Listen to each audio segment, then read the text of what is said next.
رامپور کا 72 سال پرانا مدرسہ، جہاں پر ہندی، اردو، انگلش، عربی، سائنس، سوشل سائنس سبھی طرح کی شکشا دی جاتی ہے۔ رامپور کا سب سے پرانا اور ایتہاسک مدرسہ فرقانیہ، جو لگ بھگ 72 سالوں سے رامپور میں بچوں کو ہندی، اردو، انگلش کی تعلیم دے رہا ہے۔ اس مدرسے میں لگ بھگ 40 شکشک ہیں جو بچوں کو تعلیم دیتے ہیں۔ مدرسے کی عمارت بھی عالیشان بنی ہوئی ہے، لگ بھگ 5 منزلہ عمارت ہے جس میں الگ الگ کلاس چلتی ہے، عربی کی الگ، اردو کی الگ، English, math, science, social science سبھی تعلیم اس مدرسے میں دی جاتی ہے۔ بات کریں اس مدرسے کی تو یہ مدرسہ اس وقت ایڈڈ مدرسہ ہے اور سرکار کی مدد پر یہ مدرسہ چلتا ہے۔ اس میں ٹیچروں کو سرکار دوارا تنخواہ دی جاتی ہے، بچوں کو mid day meal, course, uniform سب سرکار دوارا دیا جاتا ہے۔ جنپد رامپور کا یہ سب سے پرانا مدرسہ ہے جو 72 سالوں سے شکشا کے چھیتر میں بچوں کو تعلیم دے رہا ہے اور یہ سرکاری مدرسہ ہے۔ جنپد رامپور کے مسٹن گنج مدرسہ فرقانیہ، یہ مدرسہ رامپور کا سب سے پرانا مدرسہ ہے۔ لگ بھگ 72 سالوں سے یہ مدرسہ استھاپت ہے۔ اس مدرسے کی استھاپنا 1950 میں ہوئی تھی۔ تب سے آج تک اس مدرسے میں کافی بچے تعلیم لے کر آج کئی بڑے بڑے مدرسوں، اسکولوں میں شکشک کے روپ میں بچوں کو تعلیم دے رہے ہیں۔ تقریباً 72 سال سے یہ مدرسہ چل رہا ہے الحمدللہ۔ سن 1950 میں قائم ہوا اور 2022 ہے، اس لحاظ سے 72 سال تقریباً پورے ہونے کو جا رہے ہیں مدرسے کے قیام کو۔ تو کیا کہا جا سکتا ہے رامپور کا سب سے پرانا مدرسہ ہے یہ؟ اس میں کوئی شک نہیں ہے کہ رامپور کا ایک بہت بڑا مدرسہ المدرسۃ العالیہ رامپور تھا، لیکن کچھ حالات کے تحت اس کی تعلیم ختم ہو گئی، مدرسہ ختم ہو گیا۔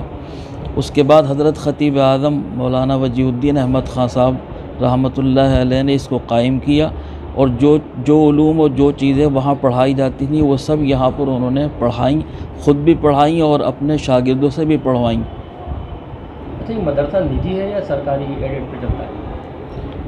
یہ مشترک طریقے پہ چلتا ہے۔ سن 1991 سے پہلے تو یہ چندے کے طریقے پر چلتا تھا۔ گرانٹ اس وقت بھی ملتی تھی مگر اتنی نہیں ہوتی تھی کہ خرچ کے لیے کافی ہو ایک ٹیچر کے۔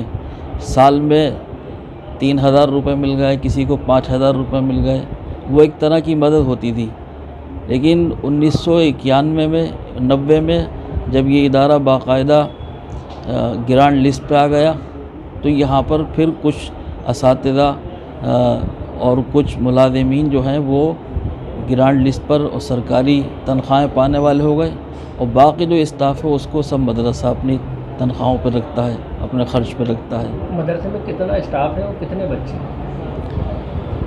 مدرسے کا اسٹاف ایک تو وہ ہے جو یہاں کا مقامی ایک عارضی اسٹاف ہے، وہ جو ہے تقریباً 25 لوگ ہیں، جس میں ٹیچرز بھی ہیں، جس میں چپراسی بھی ہیں، اور 15 لوگ جو ہیں وہ ان کو تنخواہ گورنمنٹ سے ملتی ہے اور وہ وہاں سے تنخواہ پاتے ہیں۔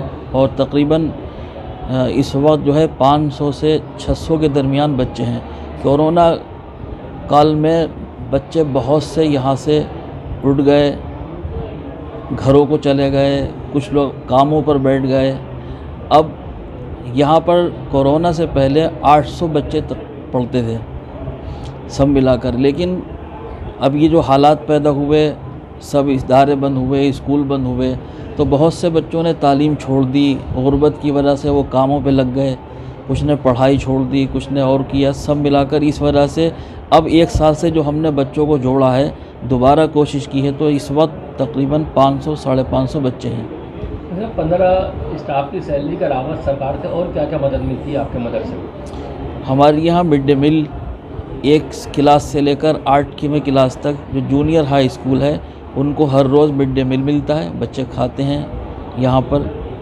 اس کے علاوہ اسکالرشپ ملتی ہے بچوں کو یہاں، ہر سال جو وظیفہ تقسیم کیا جاتا ہے وہ بھی ملتا ہے، اور بیچ میں وقتاً فوقتاً جیسے کورونا کال میں مڈ ڈے میل نہیں آیا، ادارے بند رہے، تو اس کا پیسہ جو ہے وہ بینکوں میں آیا اور وہ بچوں کو ملا، ان کے کھاتوں میں ٹرانسفر ہوا۔ مدرسے میں عربی فارسی کے ساتھ ساتھ تمام وہ چیزیں پڑھائی جاتی ہیں کہ جو ایک بچے کے لیے دنیاوی اعتبار سے ضروری ہیں، جیسے حساب ہے، انگلش ہے، ہندی ہے، جغرافیہ ہے، سائنس ہے، سوشل سائنس ہے، یہ تمام سبجیکٹ بھی یہاں پر پڑھائے جاتے ہیں اور ان کے ٹیچر موجود ہیں۔ اس میں کافی پرانی اور ضخیم کتابیں ہیں، بعض کتاب جو ہے تقریباً 1200-1300 سال پہلے تک کی کتاب ہے. یہ ایسی لائبریری ہے جس کے اندر کچھ کتابیں بہت ہی شاذ و نادر ہیں جو ہندوستان کی کچھ لائبریریوں میں بھی نہیں مل سکتی ہیں آپ کو، جو بڑی بڑی لائبریریاں ہیں. کتنی کتابیں ہوں گی ٹوٹل؟ 13-14 ہزار کتابیں یہاں پر تمام مختلف علوم و فنون کی موجود ہیں.